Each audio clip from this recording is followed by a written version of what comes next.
Good morning, lovely people of the world, or the five of you. Um, Late again today. Olympic boxing was the problem today. Well, it wasn't a problem. It was pretty cool. Um, it's Friday. Oh, we love Friday, don't we? Do we love Friday? Who loves Friday? I love Friday. I'm just gonna plunge my coffee. New haircut.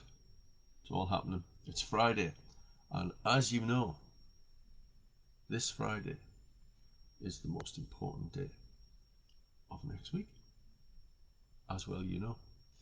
But I'm not going to talk about that. Well, I might do, because where do we always end up? We always end up with planning, don't we? That's where we always end up.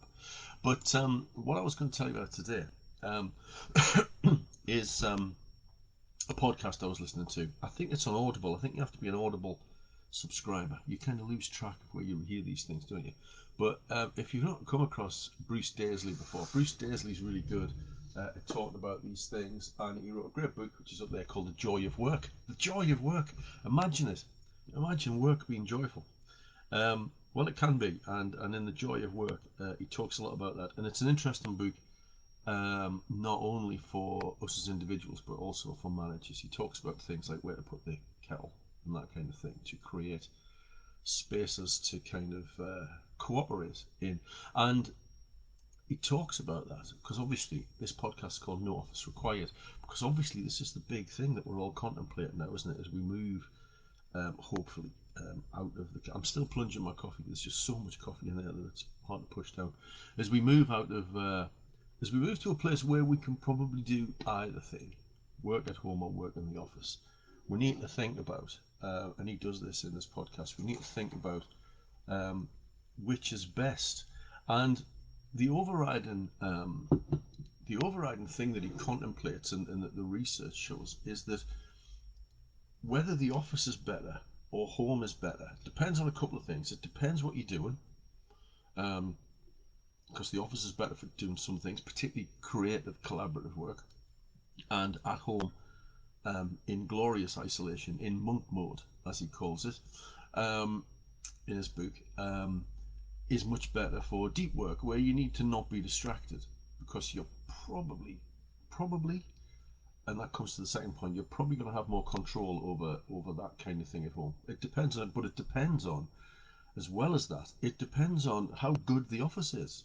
It depends on the sort of environment that's being created for you in the office, but or it depends on what sort of environment you can create at home. And what we know is, don't we, that working from home for some people has been an absolute nightmare.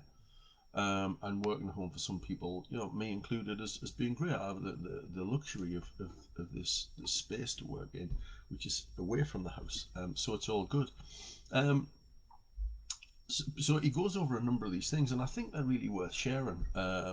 I don't know if I get into bother for basically now telling you what's in his podcast that he's trying to make money out of. I don't know, but I'm going to anyway. So, um, one of the big problems I think, in the modern workplace is this um, drive to open plan offices. Now, the benefits of open plan offices in certain industries are that it allegedly creates a whole cross fertilization of ideas. So you hear somebody talking about something and you think, oh, what's that? And you have a listen and you jump in and that kind of thing. Quite distracting, but that's one of the positives of it. But the research that Daisley talks about says that most people report not being able to get anything done in open plan offices, despite this transference of ideas thing. And he talks about them being very impersonal spaces. And the only thing, I'd never thought of this till I heard him say this, but they're all grey, aren't they? They're all grey and metallic and strip lighting and all that kind of thing. And what is really good for our brains now, in a sense, because these things are always rooted in potentials for positive. Because I'm a big fan of working in a relatively uncluttered environment. What's on your desk should be only what you need for the task that you're working. If you've got a desk piled high with stuff, then that's a bit problematic. Messy desk, messy brain is the kind of way the thinking goes. But they're all very impersonal spaces, yet particularly for people in knowledge economies or person-facing work. We don't want to be impersonal. We're not impersonal people, are we? Um, so this bland um, workspace is not particularly good for us. We're always going to do better in an environment that we've created for ourselves, as long as we can create a positive environment that's distraction free and has somewhere comfortable to kind of work. But there's some interesting things um, about open plan offices. Open plan offices are designed to um, create a better exchange of information. Um, but interestingly, they don't. In open plan offices, emails go up instead of down. Now, you can imagine if the idea of an open plan office is to put people together so that they can work together and exchange ideas, well, they would talk to each other, but they don't.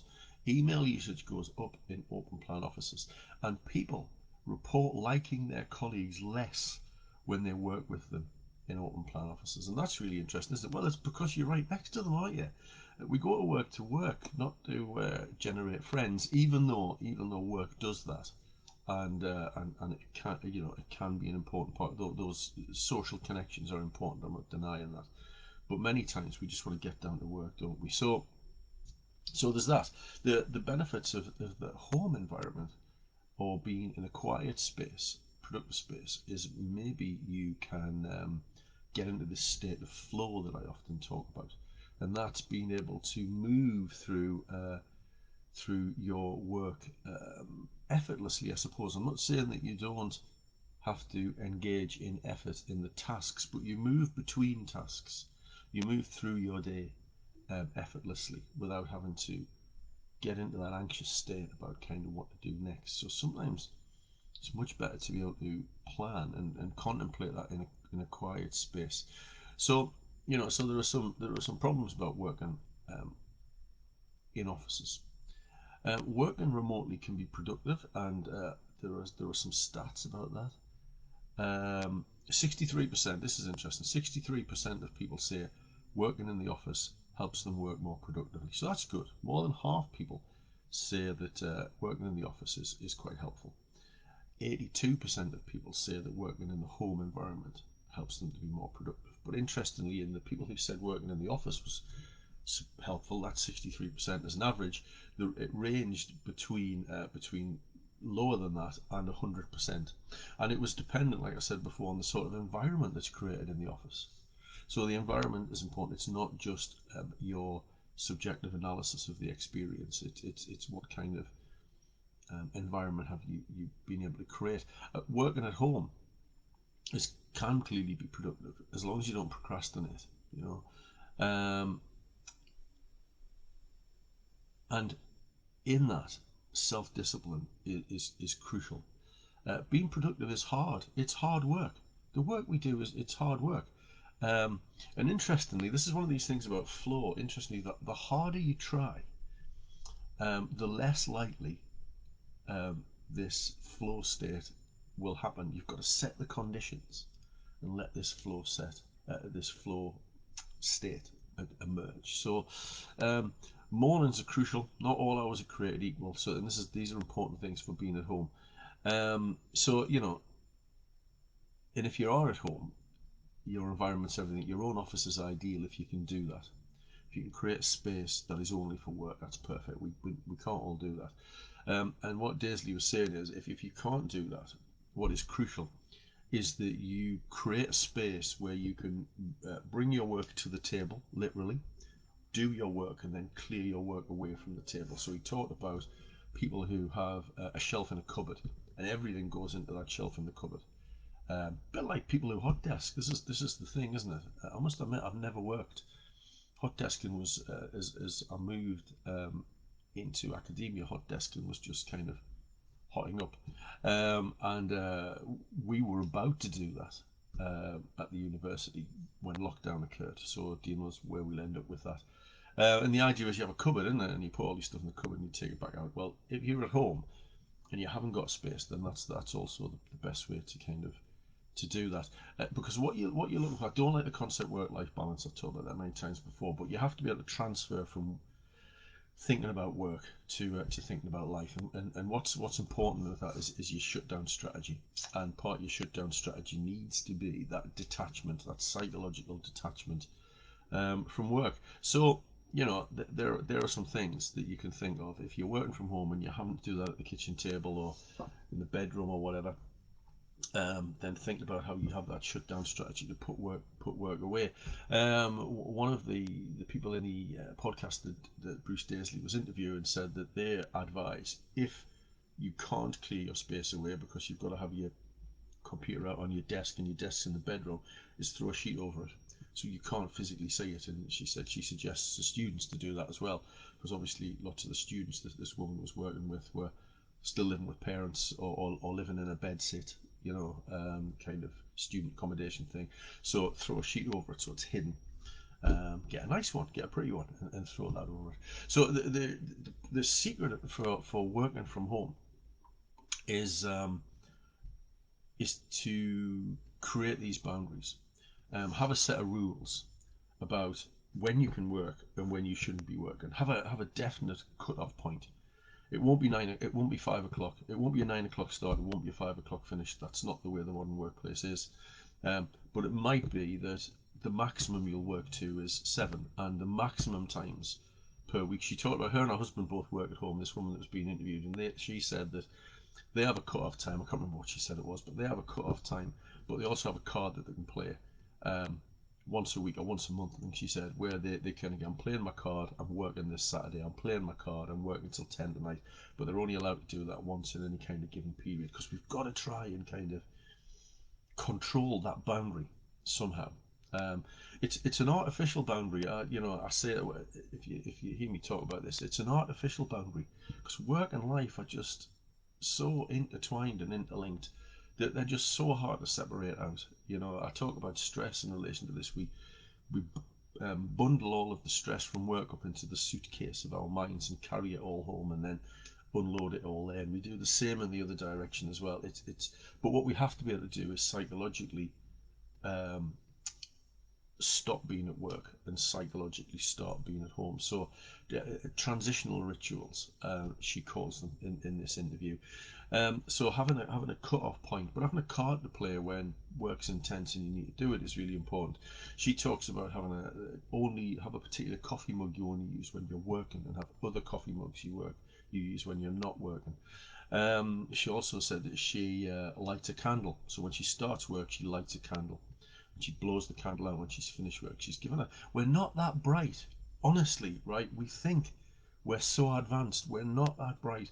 We can mess around and play with our our psychology so easily. If all it takes, and I'm sure for some people it takes more than this, or it takes getting into a routine about this, but if lighting a candle and working while the candle burns and then blowing the candle out, if that helps, then that's what we should be doing, isn't it? So these transitional rituals that help you move into work and move out of work. She suggests, and I completely agree with this, and this depends on your job role, it depends on all sorts of things, but I'm a big fan of this, and I completely agree with this 100%, and I know we can't all do it, but we need to tear up 9 to 5.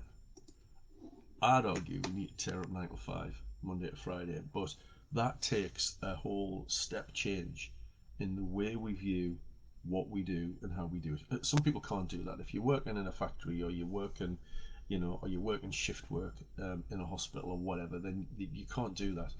But for people who have lots of control, I talk to most people I talk to who work in local authorities, where there's a lot of autonomy over time to task time. Um, I think managers need to think about this, about tearing up the rule book, um, because it might help some people not to start till 10, but then to do a Saturday morning. You know, it might help some people to be able to finish at 3 every day, but work on a Sunday afternoon. It might help. I don't know. These things are very personal, so I have to. That's the caveat. But we are slavishly tied to this 9 to 5. Night owls are some the people who I think about a lot, because night owls, they're just on a different clock. Yet the world is engineered around morning larks and third birds, people who aren't night owls or morning larks. It's engineered around those people. What do night owls do where they like to work at 10 o'clock at night? Why can't they? I don't know. I think we need to think about that. and lots of places have. Um, the and again, we come back to planning. Planning is the thing I always come back to. And the woman in Bruce Daisley's podcast says this: timesheet your entire week. She suggests timesheet your 2 weeks, and I would agree with that. Timesheet your entire week, not just your work stuff, but your life stuff as well, because that makes sure that you fit all of those things in that you need to fit in. It gives you a chance to set particular priorities for particular points. Um, and one thing that she suggests that I might do is track your productivity levels across the week. I think that's an interesting thing to try and do. And I've never done that. I kind of intuitively know that I'm better on a morning, not so good on an afternoon, but try that. So look at the whole week, plan the whole week strategically. When are you going to need your rests? When are you going to need to recover and recuperate? What are the deep work things, the difficult things that you're doing? When do they happen? Because after that, you're going to need some sort of break. How are you going to do that? You know. So yeah, timesheet your entire week. Tear up 9 to 5. Timesheet if you can. Timesheet your entire week. Or maybe don't even think about your what you need to do as 9 to 5. Because as soon as you start thinking 9 to 5, you just start thinking about work. So think about everything. Timesheet everything. So you know when you're going to do the important things that you're going to do, and the most important thing, that we talked about yesterday, didn't we? The day before, a couple of days back, was plan your energy first rather than your time. How you're going to have the energy in the tank ready for the tasks that you've got to do. If you're not planning a week in advance, if you're not planning 2 weeks in advance, then you're gonna do the tasks and not think about generating the energy. So it was a really interesting podcast, and it must have been because I've been talking for nearly 17 minutes. So there you go. So working in the office, back to the office, working from home. I think it's all about planning ahead so effectively that you can put yourself in the right place at the right time to do the right task for that place and that time, and that takes planning. So anyway, remember, this Friday is the most important day of next week, so this is your chance to timesheet next week. That's what that whole analogy about this Friday being the most important day of next week is about. It's about timesheeting your entire week. So get on to it. Let me know how it goes. Have a nice weekend if I don't see you, and catch up next week.